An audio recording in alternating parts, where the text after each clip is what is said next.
We want justice. We want justice. We want justice. We want justice.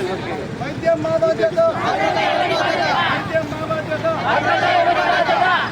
हमारे इस भारत देश में बहुत ही बड़ा अन्याय हुआ है। जो डॉक्टर ड्यूटी पे थी, नाइट ड्यूटी पे थी, उसी हॉस्पिटल में कोई बाहर से आकर रेप कर मार डाला।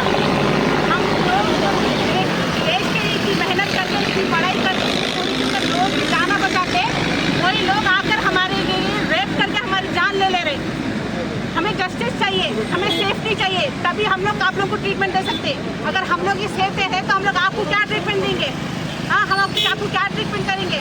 अगर आप लोग ही हमारे लिए नहीं ठहरेंगे, हमारी मदद नहीं करेंगे, हमारे लिए सहायता नहीं करेंगे, कौन मदद करेगा? कौन ठहरेगा हमारे लिए? है कोई? आज हम हैं, कल आपकी बच्ची रहेगी, कौन वो करेगा? अगर आज कोई एक ठहरेगा ना, तो कितने की बच्चे की जान बच जाएगी। एक ठहरेंगे अगर कोई ठहर गया ना, बस काफी है। प्लीज आपके लिए, आप हमारे लिए इतना कर दीजिए कि ये जो हो रहा है इसकी रोकने के लिए सिर्फ अपनी आवाज़ बढ़ाइए, काफ़ी है। ज़्यादा कुछ मत कीजिए, सारे लोगों को बोलिए और ये होने से रोकने की कोशिश करिए, बस काफ़ी है। हम लोग आपकी जान बचाने की जिम्मेदारी लेते, पर आप लोग हमारी जान की जिम्मेदारी लीजिए ताकि हम आप लोग की मदद कर सकें। ఈ నిరసన కార్యక్రమం ముఖ్యంగా కల్కత్తాలో జరిగిన ఘోర అన్యాయమైన చర్య నిర్దిష్టంగా తీస్తున్నాము. ఎందుకంటే హాస్పిటల్ అన్నది ఒక సేఫ్ ఎన్విరాన్మెంట్. అటువంటి సేఫ్ ఎన్విరాన్మెంట్లో హాస్పిటల్ ప్రెమిసెస్లో ఒక సెమినార్ రూమ్లో ఈ దుశ్చర్య జరిగింది.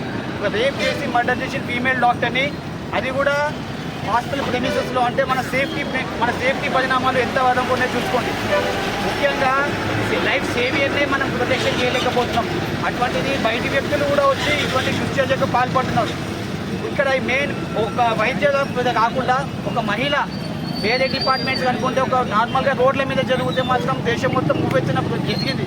కానీ ఇక్కడ ఒక హాస్పిటల్లో జరిగినందుకు, ఒక డాక్టర్ మీద జరిగినందుకు, కేవలం వైద్యుల మీద దాడినందుకు కాకుండా మొత్తం సభ్య సమాజం, భారతదేశ సమాజం మొత్తం కూడా ఇది ఒక మహిళ మీద జరుగుతున్న అకృత్యాలు అనుకొని అందరు ముందుకు వచ్చి డాక్టర్స్ని, మహిళల్ని, హాస్పిటల్ లోపల బయట అందరినీ కూడా సేఫ్ ఉండడానికి ఏమేమి చర్యలు తీసుకుంటున్నారో, వాటికి ఏమేమి యాక్షన్ తీసుకుంటున్నారో అన్న విధంగా ఈరోజు నిరసన వ్యక్తం చేస్తున్నాము. ఇంకొకటి ముఖ్యమైనది ఏంటంటే, ఈ ఘటన జరిగిన తర్వాత నిరసనకారుల మీద కూడా దాడి జరిగింది. ఎందుకు అంటే ఎవిడెన్స్ని చూపేయడానికి, దోషుల్ని రక్షించడానికి. ఆ దోషుల్ని ఖచ్చితంగా శిక్షించబడాలి.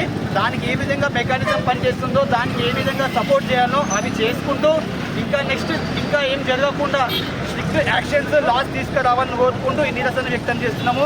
దయచేసి వచ్చినందరికీ థ్యాంక్స్. ఇక్కడ వచ్చినందుకు ఆ జరిగిన దుర్ఘటనలో ప్రాణాలు కోల్పోయిన మా తోటి వైద్యురాలికి ప్రగాఢ సానుభూతి తెలిపించుకుంటూ, వాళ్ళ కుటుంబానికి సానుభూతి తెలిపించుకుంటూ సెలవు తీసుకుంటూ అందరూ చేయగలుపుకొని సమాజ శ్రేయస్సు కోసము, డాక్టర్ల శ్రేయస్సు కోసం, అభ్యున్నతిగా మహిళా అభ్యున్నతి కోసం తోడ్పాలని కోరుకుంటూ థ్యాంక్ యూ. అందరికీ జై. కార్యక్రమానికి ముఖ్య కారణం అందరికీ తెలిసిందే. వెస్ట్ బెంగాల్లోని కలకత్తాలో ప్రముఖమైన ఒక ఆసుపత్రిలో డాక్టర్ మౌమిత, పల్మనాలజిస్ట్, మన భాషలో లంగ్ స్పెషలిస్టు, దాదాపు 31 సంవత్సరాలు ఆమె కష్టపడి చదివి, మీకు అందరికీ తెలిసిందే, ఒక ఎంబీబీఎస్ చదవాలంటే ఒక 6 సంవత్సరాలు, ఒక పీజీ చదవాలంటే 3-4 సంవత్సరాలు, 10 సంవత్సరాలు పణంగా పెట్టి కష్టపడి వాళ్ళ తల్లిదండ్రులు ఆమెను చదివిస్తే ప్రజలకు సేవ చేయడానికి గాను ఆమె పూనుకుంటే, అట్టి మహిళను, అది కూడా ఒక మహిళా సీఎం ఉన్నటువంటి రాష్ట్రంలో, అది కూడా ఏదో ఒక అడవిలోనో ఎక్కడనో జరిగితే పర్వాలేదు, అది కూడా ఒక చాలా ఫేమస్ హాస్పిటల్లో, అంతమంది సెక్యూరిటీ ఉన్నటువంటి హాస్పిటల్లో ఆ డాక్టర్ను, అది కూడా చాలా పైశాచికంగా, అంటే ఏ విధంగా అంటే మనకు ఎటువంటి శత్రువునైనా కూడా మనం ఆ విధంగా చంపం. మనం ఒక వ్యక్తిని చంపాలంటే సింపుల్గా ఒక బుల్లెట్తో కాలిస్తే 2 నిమిషాల్లో చనిపోతాడు. ఈమెను ఆ విధంగా కాకుండా కళ్ళల్లో పొడిచి 2 కాళ్ళను బోన్స్ ఫ్రాక్చర్ అయ్యే విధంగా వాటిని అమానుషంగా స్పైన్ ఇంజురీ చేసి, అంటే ఏ విధంగా కష్టపెట్టాలనో, ఏ విధంగా ప్రవర్తించాలనో ఆ విధంగా ప్రవర్తించి ఎన్నో విధాలుగా ఆ డాక్టర్ గారికి నరకాన్ని చూపించి, అటువంటి హాస్పిటల్లో మరి నిరసన తెలపడానికి ఎంతోమంది డాక్టర్లు పూనుకుంటే 7,000 మంది ఆ డాక్టర్ల పైన కూడా దాడి చేయడం జరిగింది. అయితే ఈ విధంగా ఒక రాష్ట్రంలో, అది ఒక ముఖ్యమైన పట్టణంలోనే మనకు సేఫ్టీ లేదు. ముఖ్యంగా డాక్టర్లకు సేఫ్టీ లేదు, రెండవది మహిళలకు లేదు. సో మనం కేంద్ర ప్రభుత్వం జోక్యం చేసుకొని రాష్ట్ర ప్రభుత్వాన్ని పక్కన పెట్టి డాక్టర్లకు న్యాయం చేయాలి. ముఖ్యంగా ఆ మహిళకు ఏదైతే అన్యాయం జరిగిందో వాళ్ళందరినీ కూడా కఠినంగా శిక్షించాలి. మనము న్యూస్లో చూస్తుంటే ఒక వ్యక్తి ఇన్వాల్వ్ అయినట్టు చూపిస్తున్నారు, కానీ మేము డాక్టర్స్ పరంగా మాకు ఎన్నో పోస్ట్ మార్టమ్స్ చేసినాము. ఇటువంటి సంఘటన జరగాలంటే కనీసం 4-5 మంది ఇన్వాల్వ్ అయితే తప్ప ఇటువంటి సంఘటన జరగదు.